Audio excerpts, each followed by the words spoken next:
The Eagles dismantle the Kansas City Chiefs 40-22 in Super Bowl 59, building up a 34-0 lead before the Chiefs got on the board. It was sheer dominance by the Yikes, dog. Eagles. It got to the point where I genuinely started to wonder, has anybody ever been shut out in a Super Bowl? And I got up and Googled, and it was no, and I was like, ooh. So you knew they were going to try to find a way to scratch something across just to save some sort of face. And they ended up saving some sort of face, the Chiefs did. But at the end of the day, when you look at the box score, when people go back and they parse through this Super Bowl in Patrick Mahomes' career, they'll be like, oh, he threw for 257. Was not that. It was, I don't know if I have seen a team come out in a Super Bowl and impose their will as quickly as the Philadelphia Eagles did. Because even on that opening drive where the A.J. Brown offensive pass interference is called, good God, and that didn't help the conspiracy theorists at all on that opening drive. But even on that drive, you were like, oh no, Jalen Hurts is feeling it today. He's playing different. And at that point I said, oh man, this could get squirrely. This could get sideways. It wasn't until that interception, the first interception, where you were like, because that would be, it was 3 drives in for Kansas City, and they were moving nowhere. No, they had nothing. And then Cooper DeJean goes pick 6, and you're just like, this thing is 17-0, and one of the exciting whites just went pick 6. I mean, look, I want to give Cooper DeJean a lot of credit for being an absolute dude. Yeah. When he has the ball in his hands, he's electric, man. Yeah, like he is a legitimate. He's a punt returner. I mean, too. That's what I mean. Like he is a legitimate playmaker. Yep. Like the way he sets blocks up and his patience, you're like, oh yeah, no. Like you get the ball in your hands, like you can actually make plays. This is actually fun. Yeah. And I mean, that Eagles defense across the board, it's suffocating. Absolutely suffocating. Well, I mean, I think the coming out of that game, what everybody's talking about is the fact that the Philadelphia Eagles did not blitz one time in the entire game. Yikes. Which means they were getting pressure with 4 throughout the entirety of that game. And in that, you look at it and you say, all right, how do you do that? And why is that?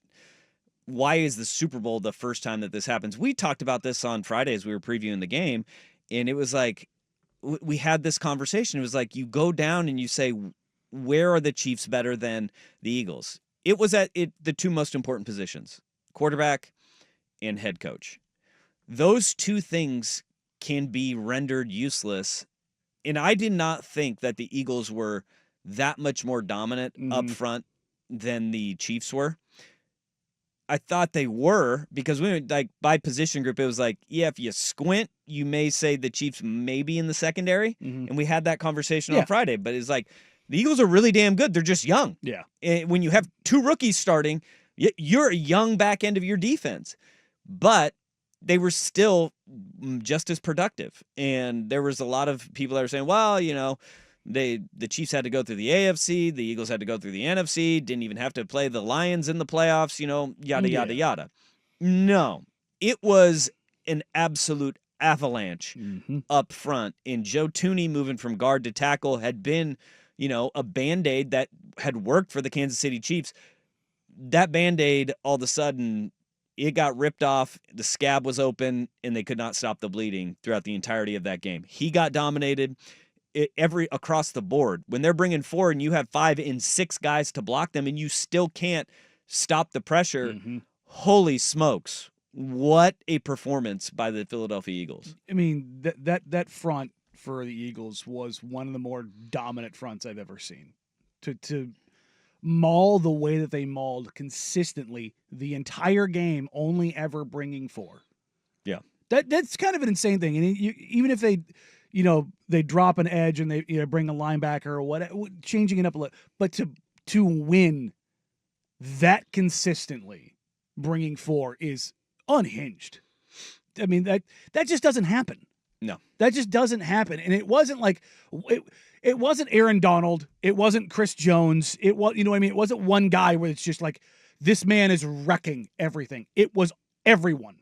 It was like Nolan Smith and Jalen Carter did not register tackles, but the pressure that they brought consistently, the doubles that they required, it was just like, oh, sweet Jesus.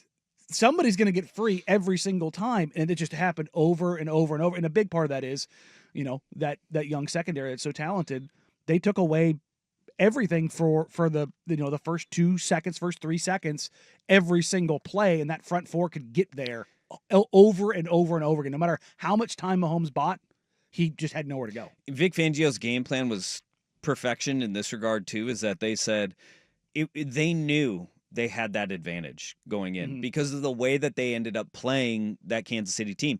When Patrick Mahomes had time, he was 3 for 3 on deep balls.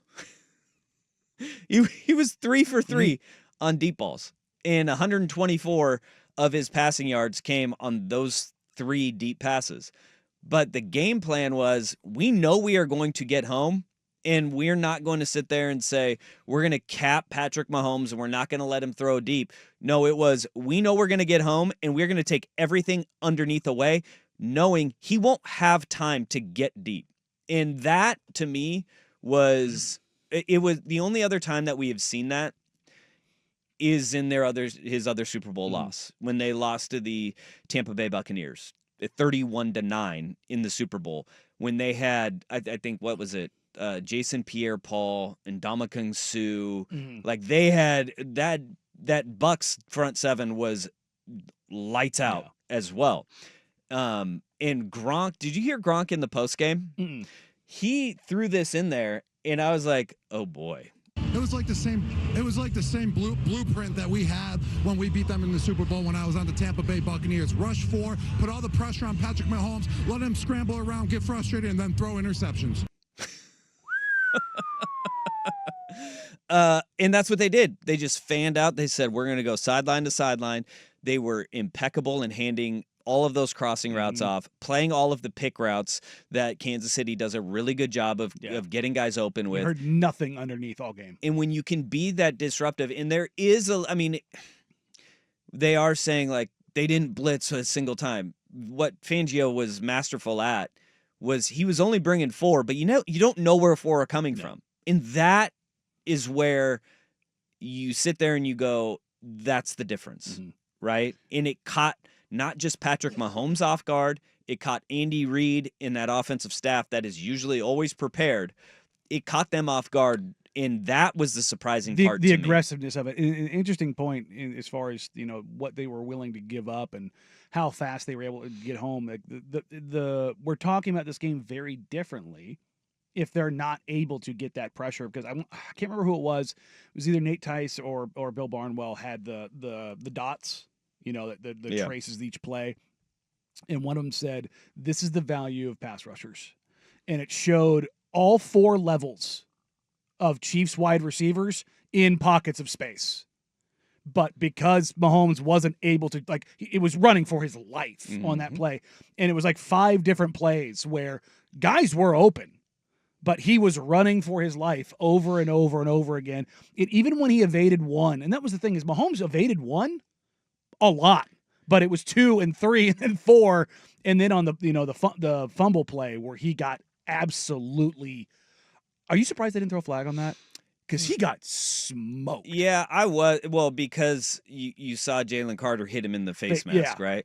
But I also think that easily could have been a flag for holding, because Jalen Carter hit him in the face mask as he was getting like choked out by the guard who had his arm around his neck. So it was just like, we missed them both. Have we ever seen Patrick Mahomes get hit like that in the pocket? No, and that's in the other Super Bowl.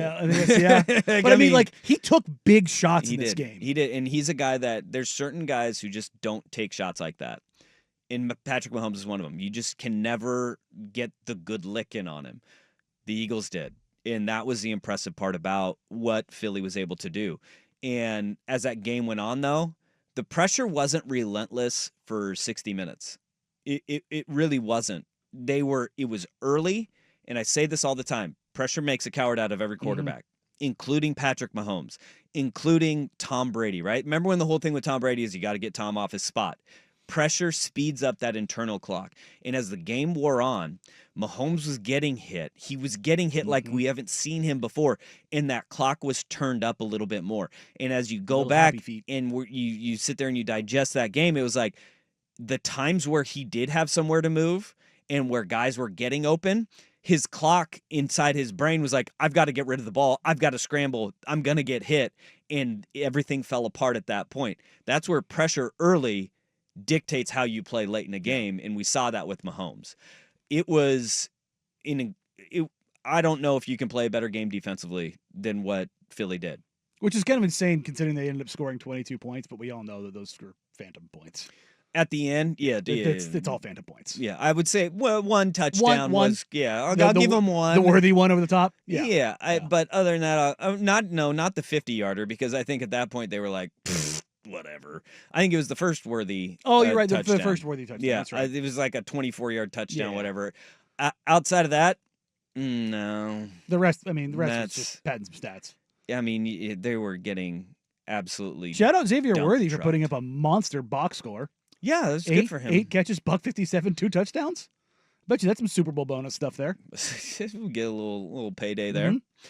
I think one thing that Mahomes had his day was regrettable, forgettable, and not his best work.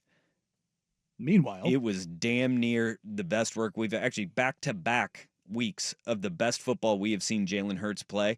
That man deserves his flowers.